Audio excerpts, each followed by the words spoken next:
What is going on, All-Terrain Nation? Whether it be two-wheel drive, four-wheel drive, you know the drill. It does not matter what you drive because this is your All-Terrain Nation. I'm your host, David Boyd. You know, the guy in the hat. People love commenting on my hats. Well, the other day somebody was like, hey, you can't have a beanie and your soul patch. And I'm like, guy, I've rocked this soul patch for 25 years, man. And it was cold that day, so get over it. Anyways, so on today's show, we are WTF. Yes, that's right. It should be called What the Ford, I guess, because that's the only people I can seem to find like goofy crap about. But first, if you have not yet, smash the subscribe button and the like button. The like button especially because it helps other people find the channel. And the way Google and YouTube work, you like this person over here likes this, and then somehow I'm in between, and it's an orgy of likes, I guess. I don't know, man. I'm just here for the ride. Anyways, so WTF, Ford has a rust problem. Not good if you're buying a new Bronco. So it came out this past week. My buddy over Pickup Truck and SUV Talk, Tim Esterthal, who will be a link below, reported on his new 2021 Ford F150 Powerboost, there is rust all under the truck already, and he has 3,000 miles on it. That's right, 3,000 miles on that truck.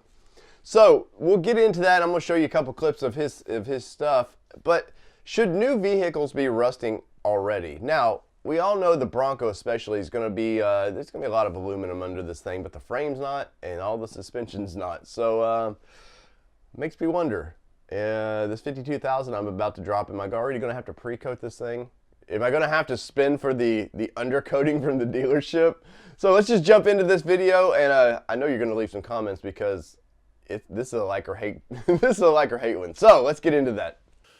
All right, so here is what concerns me about this the most is obviously I'm buying a new Bronco. So, like a lot of my audience, you guys, you expect these vehicles to last for many, many years. I know a lot of people have already talked about, oh, I'm going to buy the first edition and I want to, will it be a collector's item, this and that? Who knows on that?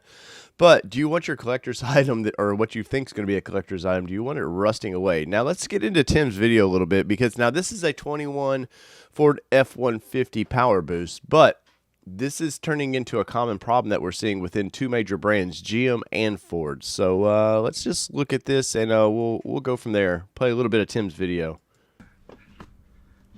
Kind of see some surface rust there. Let me get a little bit closer. There you go. There. This is what it's supposed to look like. This is the drain plug, right? And then look at all that rust around that drain plug. That is Isn't that nuts. Crazy? Look at the rust on the U-joint. Now this is surface rust, right? Little pad. You can scrape it off and paint it, but so what he's getting into right here, and this is a good picture of it. And this is the diff. Now a diff is a half-inch thick steel. Like it's not going to rust through. So this is, I want to preface this by saying, yes, this is sort of cosmetic, but I don't expect my vehicle that I'm potentially purchasing to instantly, within 3,000 miles, look like this. Now, some backstory. Tim lives up north, but he lives in the high desert. So rust generally is not a big issue there. They don't, they get a snow, but it melts real quick, and they don't generally have to deal with the salt issues that, say, in New York or somebody on the East Coast would deal with. And now, also on Bronco, especially Bronco, there's a lot of aluminum body parts. So I'm not worried about this necessarily, the body parts and everything. But what I am worried about is, like Tim was saying here, there's look at the U-joint there. You can see there's just rust all over it. And yeah, it may be just surface rust, but that means that Ford is not coating these things properly. That's right. Ford is not coating this properly. Now, does Ford build these differentials? No, these are probably a Dana variant of some sort or a Sterling axle of some sort. But Ford lays down the specs. Here's what we want. Here's what we expect. GM does the same thing with Chevy. And this is a problem within Chevrolet as well. They're starting to see a little bit of rust where you probably shouldn't. And at the end of the day, I think what it is, these manufacturers they're just cheapening out on a few things. And they're going, nobody's going to really notice. Because honest to God, who gets under their vehicle at 3,000 miles? You're not looking for an oil leak already, or I would hope not. You're not looking for, oh man, what's going on there? But as I was talking on our stream with Tim this past week, Bronco guy's going to be a little different with this because Bronco person's they're going to get under this vehicle. They're going to, a lot of them's going to start lifting them right away. You're going to flex out on the trails. The truck's going to be up in the air. And a lot of people are going to, if this is what we have to deal with Bronco, it's going to piss a lot of people off because Bronco already 190,000 pre-orders. Now, we all know those 190,000, I've seen a lot of drop-off. Ford's not reporting how many have actually dropped off because why would they? They want to continue to make the hype real. But will this be an issue down the road? Now, with let's play this just a little bit more, and you can see where right here, look, there you go. Look at the hangers for the exhaust, and you can see up at the top here. You can see the other U-joint rusting. And Tim has actually found a couple spots on the frame. I would search all day and never find the exact spot, but he said there was just a couple spots on the frame that are already rusting.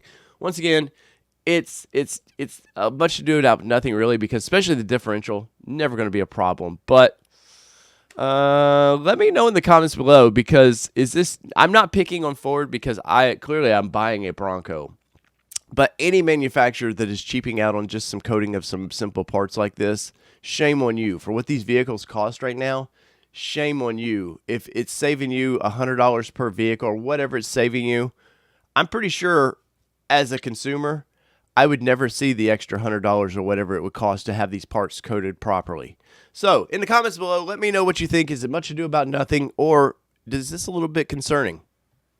Well, so does that make you nervous about your 21 purchase of a Bronco, or pretty much a purchase of any GM product or anything? Because it seems like this is a cheap problem. That's right. Somebody got a little cheap and thought they could save a couple dollars, and all of a sudden, yeah, these diffs and all these hangers and stuff are starting to rust. And this is with 3,000 miles. Now, it's been reported, and I'm not going to go follow this like Tim did, but Tim went to his local dealership and found new vehicles doing the same thing that are sitting on the lots, probably with 10 miles on them.